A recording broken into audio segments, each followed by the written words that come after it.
Yes. Nu vil vi gerne lige se, hvordan er det, vi arbejder og tegner i Maven. Så det er, hvordan er det, vi tegner en graf, når vi har forskriften. Når vi har en forskrift, det kunne fx være f af x lige med 3x plus 2, så kan vi jo se, at vi har a-værdi til at være 3 og vores b-værdi til at være 2.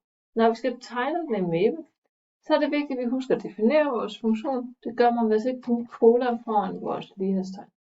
Så kan vi trykke Enter. Så kan vi se, at så kommer der en blå tekst herude, og det viser, når det der pil her, den er defineret. Så når vi skal tegne, så skriver man egentlig bare blot. Så skal man skrive hver eneste gang, når man skal tegne. Så kan du skrive f af x, kom til slut. Enter, så bliver den tegnet. Så kan vi se, at den har tegnet den her, og læg mærke til, at akserne er lidt forskellige her. Men det kunne vi godt se, det vil jeg faktisk gerne ændre på i forhold til akserne. Jeg vil sige, jamen okay, jeg vil gerne have x til at gå fra minus 5 til 5. Og det samme vil jeg faktisk gerne have med y gør. Det vil sige, derfor skriver jeg y. Y går fra minus 5 til 5. Så jeg kan se, så bliver det ligesom ændret på, hvilken del af grafen jeg ser på.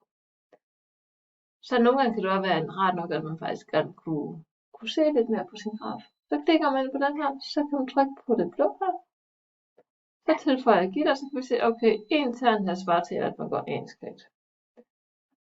I nogle tilfælde kunne det faktisk også være rart at få lov til at zoome ind på sin graf, man tegner. Så klikker man herop, og så klikker man simpelthen bare ind og siger, jeg vil gerne zoome ind her, og så kan man egentlig bare tilføje gitteret igen. Og her så kan vi ligesom gå ind til vores forskrift. Yes. Så kunne det også være, at det egentlig kunne være rart, at man kunne få lov til at markere noget på sin koordinate. Så går man herover, og i stedet for at det står blot, så går man ind over drawings. Så siger jeg, okay, jeg vil faktisk gerne tilføje et punkt.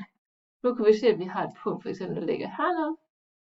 Så ved vi, nu har jeg vist, at jeg har et punkt, der hedder minus 1,1, og jeg kan se, at jeg har for eksempel et nyt punkt her til at være heroppe. Så har vi ligesom markeret de punkter, vi har på vores graf. Ja. Nu har vi lært, hvordan er det, vi tegner en graf og ændrer på akserne. I nogle tilfælde kunne det faktisk også være rart at se, hvordan er det,